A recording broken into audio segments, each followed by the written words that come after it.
ପରେ ପରେ ଲଳିତ ପଟ୍ଟନାୟକଙ୍କ ସମ୍ପାଦିତ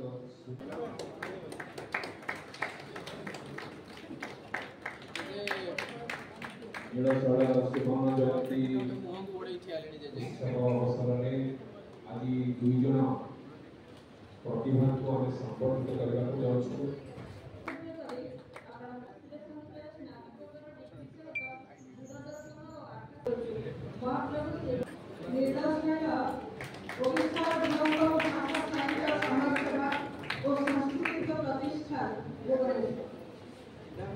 श्रीयुक्त निराकार दास विशिष्ट कवि और लेखक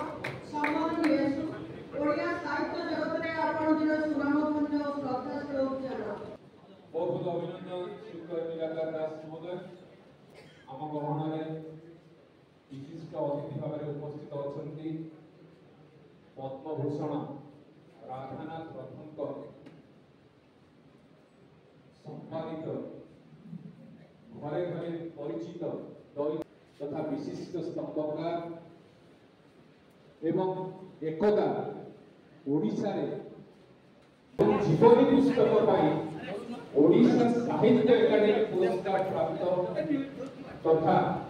ओडिशा सिने क्रिटिक एसोसिएशन रो सभापति परिचित प्रदोष भाई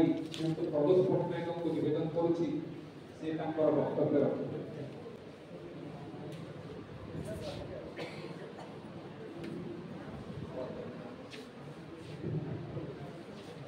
साहित्य सृष्टि करिबा नीलशैल अनुष्ठान आज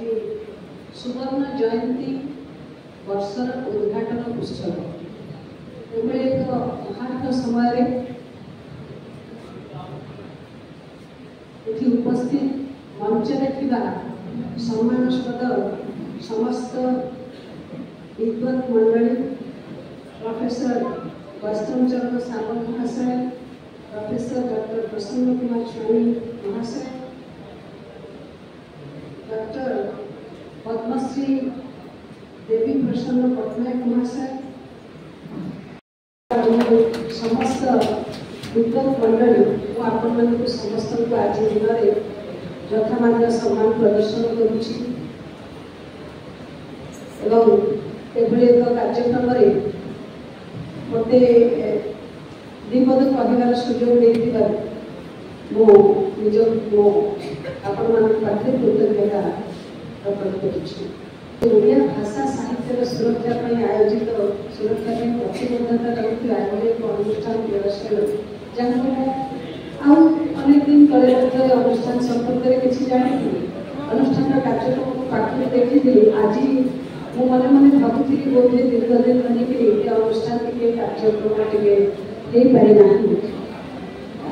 तेणु वास्तविक अन्य वक्ता मान कथा जना पड़ा कि थीमेज जाइए लगे पुनर्बार आपण मैंने ये अनुष्ठान कर्मकर्ता मान सुवर्ण जयंती समारोह माध्यम अनुष्ठान को जीवित करने जागृत करने तथा भाषा साहित्य और विशेष भाव में आज जो विषय आप रखिंट ओडिसी संगीतर शास्त्रीय मान्यता नहीं एक संघर्ष एक लड़ाई आरंभ करने एक प्रकार संकल्प कर बहुत बहुत धन्यवाद जनाऊँ।